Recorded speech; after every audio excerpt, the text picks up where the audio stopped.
Assalamualaikum warahmatullahi wabarakatuh. Selamat siang. Yang saya hormati dosen pengampu Bapak Dr. Andes Iqbal Barlian, Magister Pendidikan, dan Ibu Dr. Dwi Hasmidiani, Magister Sains. Saya ucapkan terima kasih banyak kepada Bapak dan Ibu dosen pengampu mata kuliah Metodologi Penelitian Pendidikan atas waktunya. Saya Arvienda Maisya dengan NIM 0603 1282 126018 akan mempresentasikan proposal penelitian saya yang berjudul Pengaruh Kurikulum Merdeka Belajar terhadap hasil belajar kelas 10 jurusan Pertanian SMK Negeri 1 Gelombang tahun akademik 2022-2023. Kurikulum Merdeka dirancang sebagai bagian dari upaya Kemendikbudristek dalam mengatasi krisis belajar yang telah lama dihadapi dan diperparah karena adanya pandemi virus COVID-19.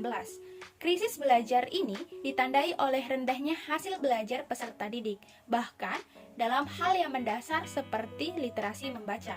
Perubahan kurikulum Merdeka Belajar bertujuan untuk mengasah kreativitas peserta didik dan peserta didik dilatih dalam mengembangkan aspek keterampilan karakter sesuai dengan nilai-nilai bangsa Indonesia guna meningkatkan hasil belajar peserta didik. Berdasarkan latar belakang yang dikemukakan di atas, maka rumusan masalah dalam penelitian ini yaitu apakah hasil belajar peserta didik kelas 10 jurusan pertanian tahun akademik 2022-2023 dapat meningkat melalui kurikulum Merdeka Belajar.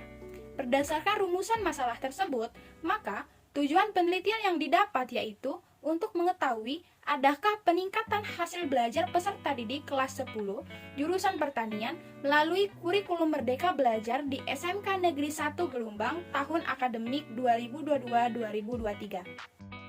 Adapun manfaat dari hasil penelitian ini yaitu yang pertama, penelitian ini dapat menjadi bahan diagnosis untuk mencari pengaruh terhadap rumusan masalah yang diteliti.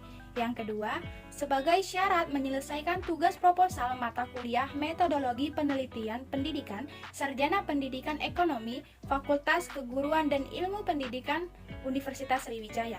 Yang ketiga, sebagai bahan referensi bagi peneliti selanjutnya untuk memperdalam penelitian mengenai pengaruh kurikulum Merdeka Belajar terhadap hasil belajar pada peserta didik.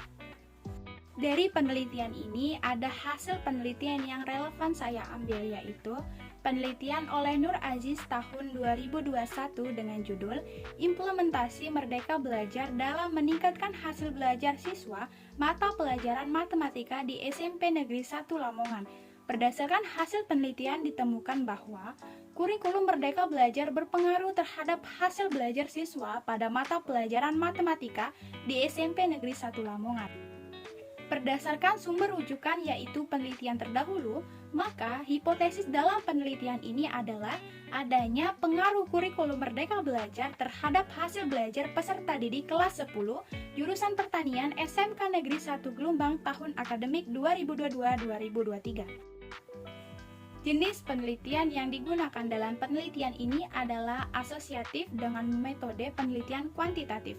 Penelitian ini bertujuan untuk mengetahui pengaruh kurikulum Merdeka Belajar terhadap hasil belajar peserta didik kelas 10 jurusan pertanian SMK Negeri 1 Gelombang tahun akademik 2022-2023. Penelitian ini meneliti dua variabel yaitu kurikulum Merdeka Belajar sebagai variabel bebas atau variabel X dengan hasil belajar peserta didik yaitu variabel terikat atau variabel Y.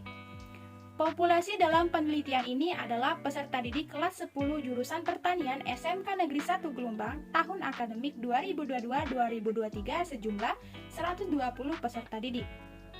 Dalam menghitung besarnya sampel dalam penelitian ditetapkan dengan rumus Krejci dan Morgan.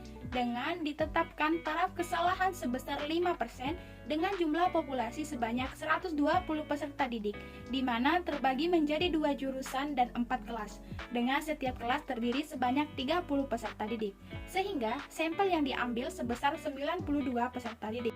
Adapun teknik sampling dalam penelitian ini yaitu teknik simple random sampling.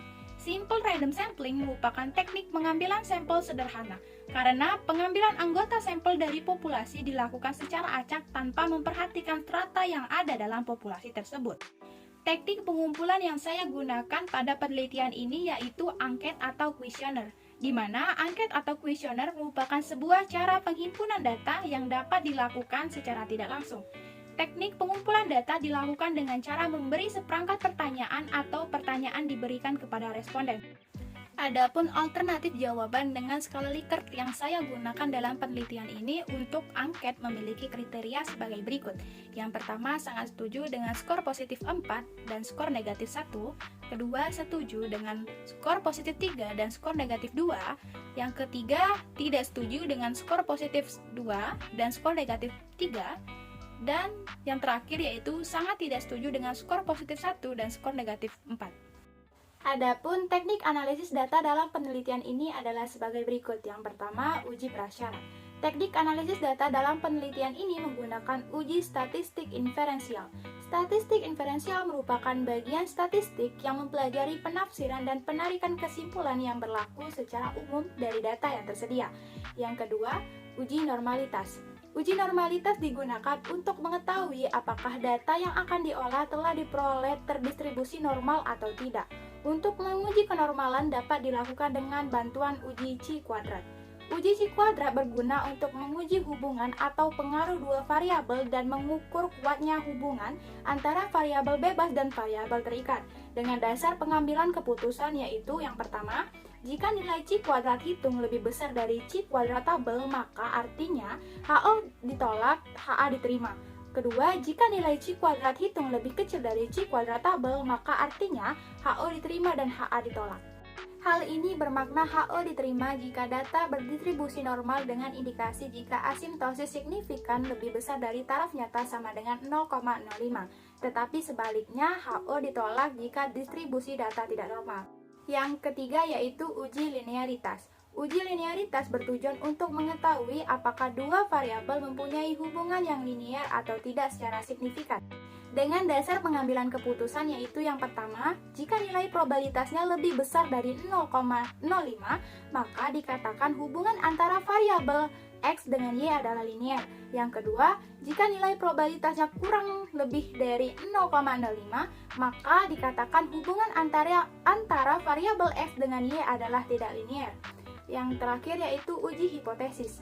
Pada penelitian ini, uji hipotesis dilakukan dengan menggunakan analisis uji regresi linier sederhana. Analisis regresi digunakan untuk memprediksi pengaruh variabel bebas terhadap variabel terikat. Dan dalam penelitian ini, pengujian dilakukan dengan uji T, yaitu membandingkan antara T hitung dengan T tabel, dengan analisis didasarkan pada perbandingan antara signifikan 0,05. Sekian presentasi saya, lebih dan kurang saya mohon maaf.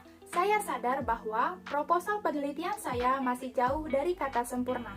Maka daripada itu, saya mohon kritik dan saran yang membangun dari Bapak dan Ibu dosen agar proposal penelitian saya bisa lebih sempurna. Saya akhiri, wabillahi taufiq wal hidayah. Wassalamualaikum warahmatullahi wabarakatuh.